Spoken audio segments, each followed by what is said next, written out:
Hi, I'm Sofia Ulver. I am a researcher here at LUSEM. I look at how ideological shifts in society affect and influence how we live our lives, how we dream about our lives, and how we consume. So I'm interested in how the marketplace is connected to the actual larger societal happenings, events, and shifts. The last couple of decades have been characterized by a very, as we usually talk about it popularly, polarization, ideological polarization in the West. And this is not least visible also in consumer culture. And observing and researching consumer culture, it becomes very apparent that there are various ways of living and various ways of arguing that connect very much to political ideology and the way we vote.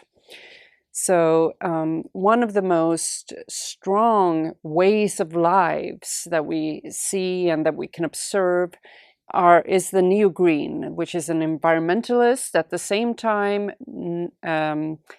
capitalist, mainstream, and a very green movement, you could say, that takes on all kinds of habits and norms that has to do with living life in a sustainable way.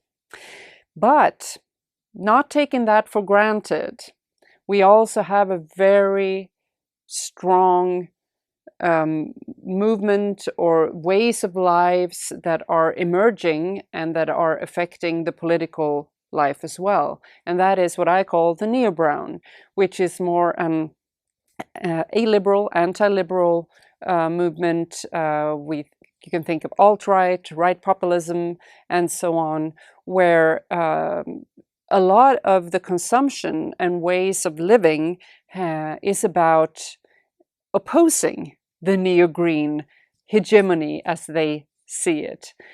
And the neo-brown way of life that needs to be understood more and needs to be researched more is typically an overlap between a sound and healthy critique of truth and a kind of critique against relativism as we have seen it.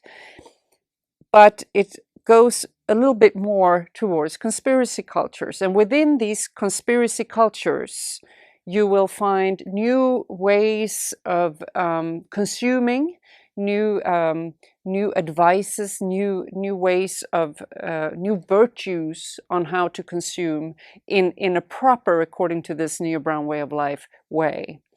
And this is where you connect, and we can connect consumer culture and the marketplace with political ideology, and it's more and more visible.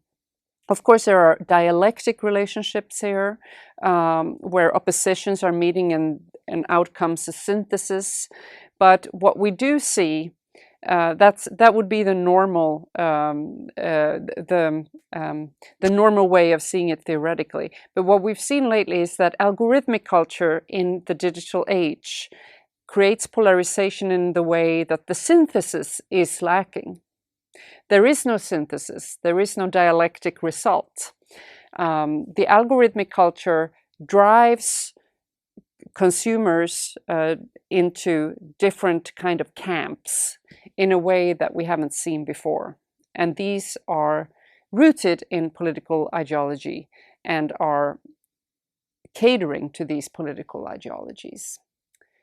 This is important stuff to do research on, and that's what we are doing. Thank you.